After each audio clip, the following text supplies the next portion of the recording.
ses devoirs envers Dieu et puisse vivre selon les préceptes de Dieu.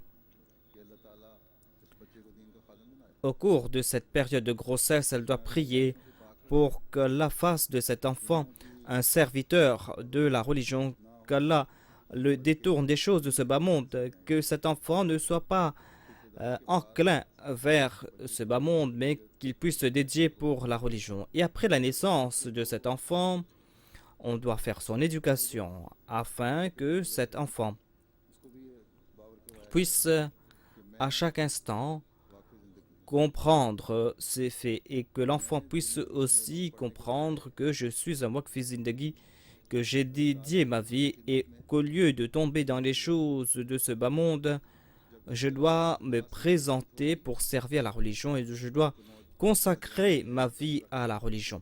Lorsque dès le début, l'enfant va avoir cela en tête en grandissant, ayant atteint l'adolescence, l'enfant se présentera pour cette cause en toute sincérité. Les parents doivent se souvenir du fait que être prêt à dédier son enfant, se consacrer à son éducation morale, tout cela concerne les parents, afin que cet arbre puisse grandir et s'épanouir et afin que l'on puisse présenter cet arbre qui va donner des fruits à la communauté.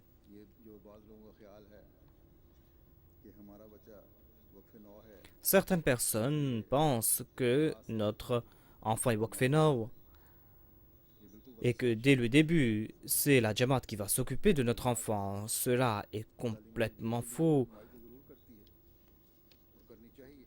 La Jamaat peut donner des directives concernant l'éducation de votre enfant. Cela va se faire. Cela doit se faire. Et c'est pour cette raison qu'à Rabwa, il y a la Wakalet Waqf Now à Qadian aussi. Sous la Nazar et Tahlim, il y a le département Waqf Now ici au Royaume-Uni à Londres, au centre, sous les yeux du calife, il y a un département qui travaille en ce sens. Et dans les communautés, il y a les secrétaires Waqf Now et qui ont cette responsabilité que de s'occuper de l'éducation de ces enfants, de les conseiller et de les guider afin qu'ils puissent faire partie intégrante de la communauté, afin qu'ils puissent jouer un rôle positif. Mais en dépit de tout ce système qui a été mis en place, les parents ont une grande responsabilité. Les besoins de la Jamaat sont en train de grandir. Et c'est pour cette raison que le calife a mis en place le système de Waqf Now. Et c'est ainsi que l'on pourra subvenir aux besoins de la communauté à l'avenir.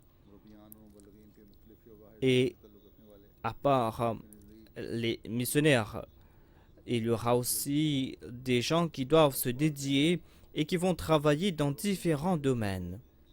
Les parents et les responsables du département Waqf Now doivent comprendre leurs responsabilités, doivent s'acquitter de leurs devoirs. Mais l'on constate dans la plupart des cas que les secrétaires Waqf Now ne sont pas aussi actifs qu'ils doivent l'être. Soyez actifs afin que lorsque ces enfants puissent sortir et travailler, qu'ils puissent aussi détourner les gens de la destruction qui les attend et qu'ils soient parmi ceux qui ont le salut et qu'ils puissent aussi avoir le salut eux-mêmes et ouvrir la porte au salut pour l'humanité et qu'ils soient le moyen pour que l'humanité puisse atteindre le salut.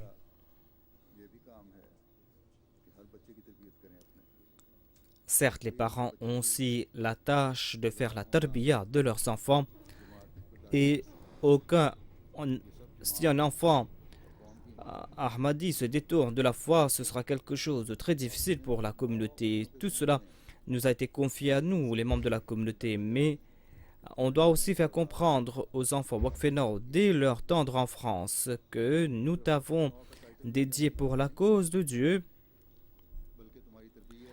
Il ne suffit pas de porter l'étiquette Wakfenao, mais tu vas devoir progresser dans ta connaissance, tu dois te démarquer des autres, dans tes manières, dans tes discours, dans tes rencontres avec les autres. Tu dois être différent des autres dans tout domaine. Et ces qualités doivent s'affiner afin que personne ne puisse pointer, pointer un doigt accusateur vers toi. Et il y a aussi le programme de Wakfenao. Ils doivent aussi lire cela.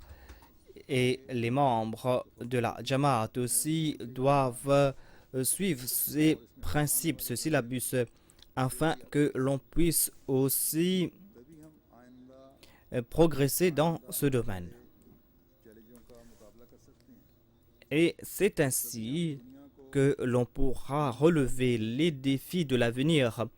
C'est ainsi que l'on pourra aussi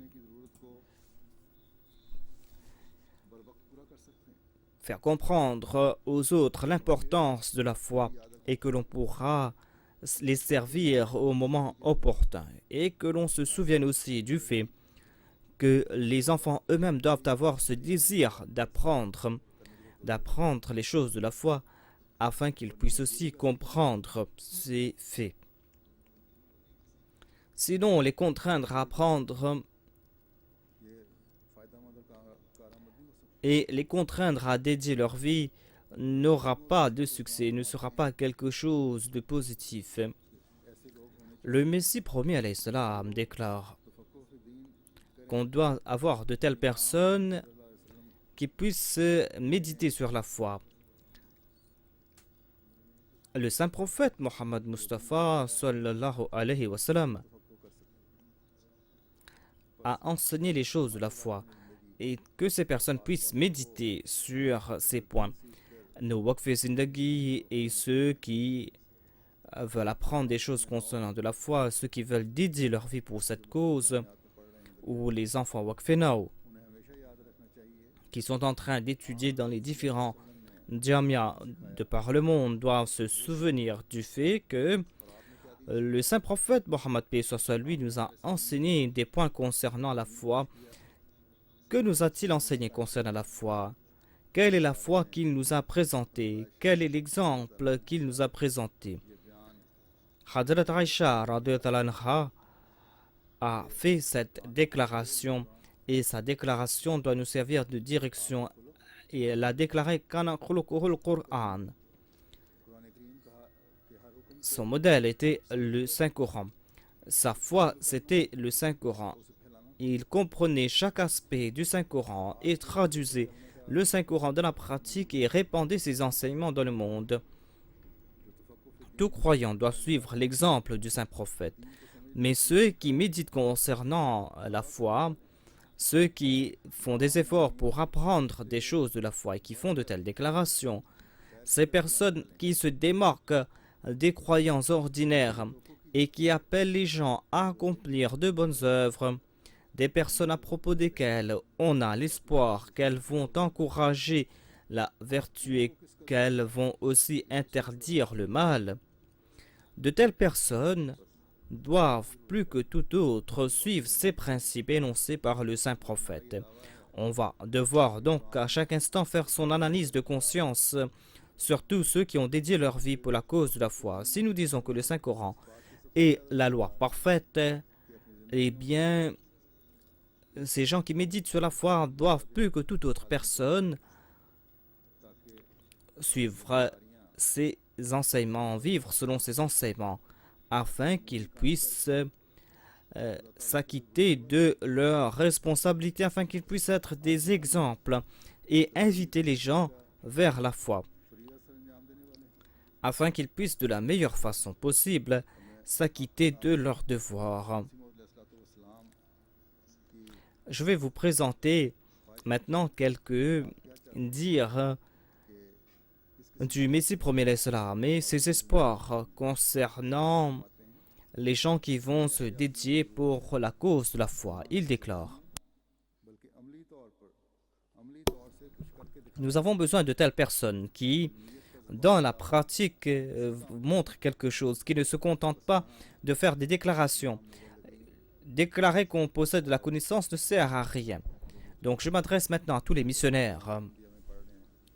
Je m'adresse aussi à tous ceux qui sont en train d'étudier dans les jamias de par le monde et je leur dis qu'ils doivent méditer sur ces paroles du Messie promis alayhi salam, qu'ils doivent tout le temps faire leur analyse de conscience, à savoir qu'il ne doit pas y avoir de contradiction entre nos paroles et nos actions. Nous sommes en train de prêcher que l'on ne doit pas être négligent concernant la prière. Et si l'on est négligent concernant la prière, surtout les étudiants de la Jamia doivent méditer à ce sujet. Il y a certains qui, dans la pratique, sont aussi négligents. D'autre part, on va dire qu'on doit éviter les mauvaises traditions. Par exemple, dans le domaine du mariage, il y a des mauvaises traditions, des innovations qui n'ont qu'un trait avec l'islam. Le calife et le système de la Jamaat ne nous permet pas de suivre ces traditions. La foi ne nous interdit pas de suivre ces traditions. Le Messie promis nous a interdit de suivre ces traditions. Dieu et son prophète sont en train de répudier ces traditions. Mais lorsque ses enfants sont en train de se marier, lorsque ses parents sont en train de se marier, on ne se soucie pas de ces directives où on participe dans ces mariages où il y a ces mauvaises traditions. Et on se contente de s'asseoir là-bas et on ne condamne pas ces traditions. Tout cela est très mauvais. Si l'on a appris quelque chose à propos de la foi, on a appris cela afin que l'on soit un alim, un érudit qui pratique ce qu'il a appris. Ensuite, le Messie premier alayhi salam a déclaré que l'on doit y avoir parmi nous des waqf zindagi qui évitent aussi l'orgueil et l'arrogance. Tout waqf zindagi doit faire son analyse de conscience. Ceux qui sont dans le chanson qui travaillent sur le terrain ou ceux qui sont en train d'étudier jusqu'à présent.